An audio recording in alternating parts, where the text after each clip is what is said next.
Magazzino delle Idee hosts a tribute to Trieste's Wulz Photography legacy. Here we are at the Magazzino delle Idee, where we are opening today this Fotografia Wulz exhibition. The show recounts the history of a photographic studio which was established in the 1860s here in Trieste by Giuseppe Wulz, but it then went on through the generations until the 1980s. And so there were four main characters, four photographers. My name is Linda Falcone, and I'm here with Calliope Arts, one of the donors of this exhibition here.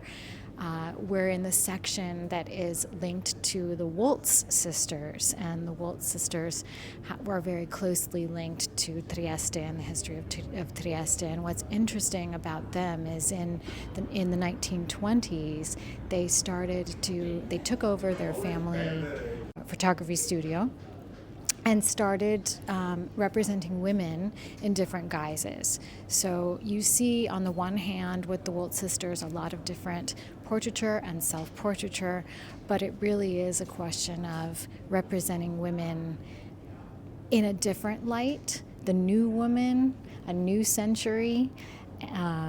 That's one element of the show.